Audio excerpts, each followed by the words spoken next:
So there are a few. There's like a short list of like revolutionaries. They're legends galore, and they're in these halls, and we've seen them.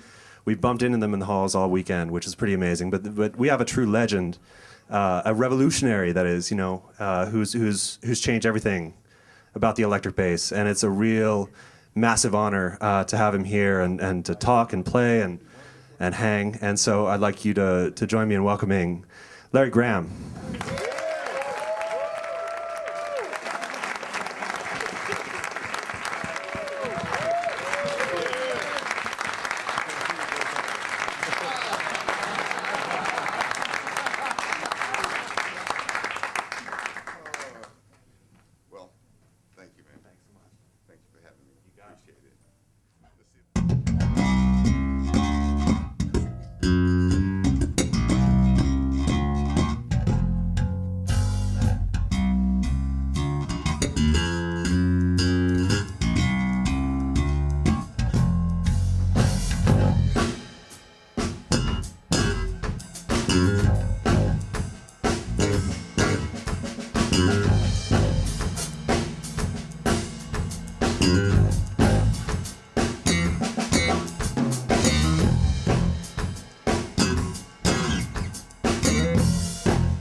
I didn't start off being a bass player. Could you turn my mic up a little bit, man, so I can hear myself?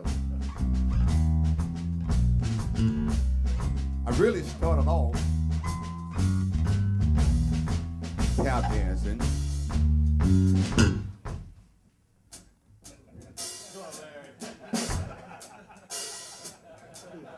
That's so silly. No, I did start off tap dancing, not that step. But then I got into other instruments like guitar, clarinet, saxophone, things like that. And my mother, she was traveling all over the world, so my grandma was taking care of me. I was in grandma's hands.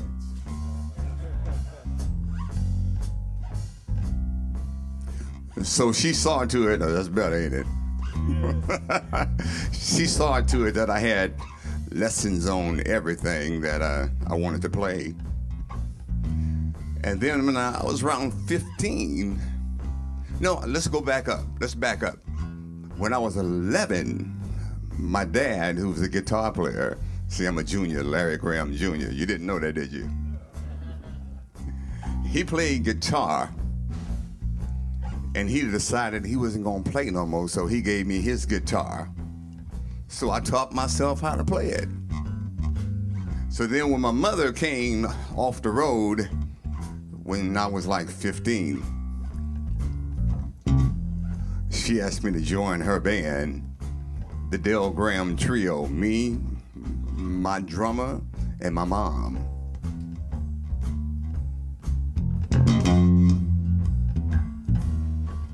But see, playing the guitar, when she was solo, I would play bass lines on my guitar. And then when I was solo, she'd be playing bass lines with her left hand.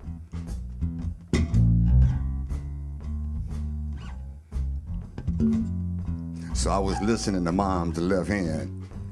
Is there a song in there somewhere? Mom's left hand.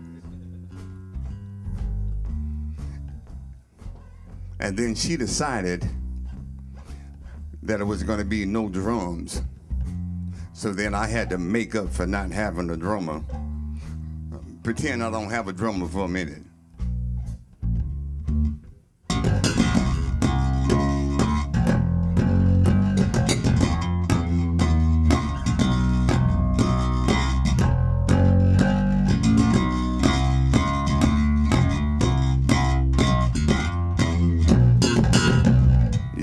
idea.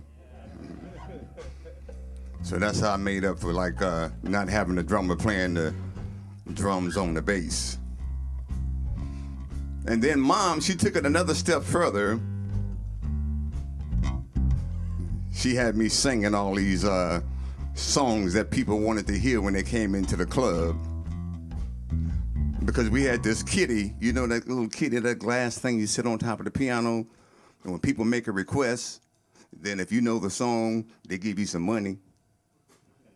That's what we did. So she had me singing things like, people got to sit down and have ourselves a talk. I ought to pack up my bags and walk. I know a dollar goes from hand to hand. Before I let you go from man to man, I'd rather drink muddy water, sleep in a hollow log.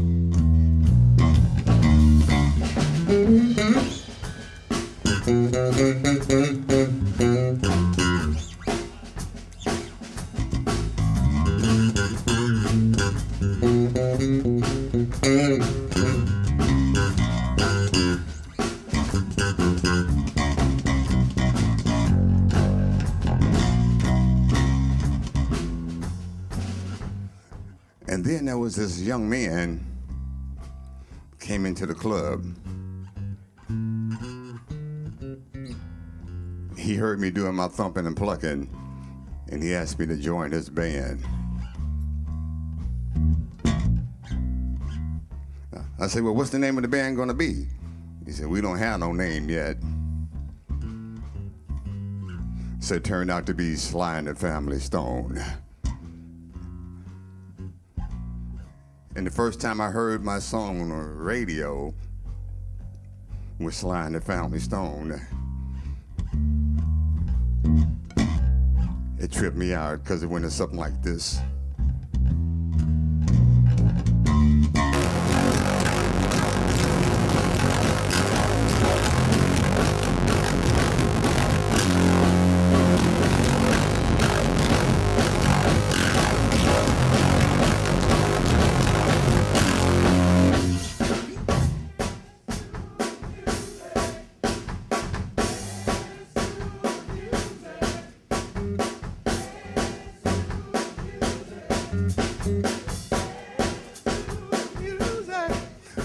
And I'm gonna add some bottom so that the dancers just won't hide.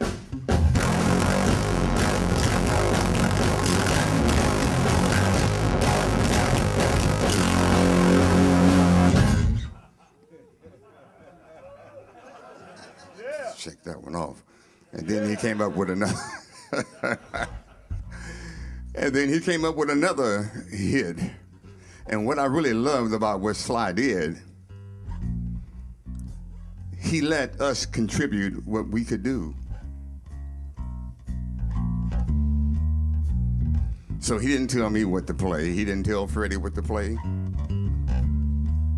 He just let me go like this.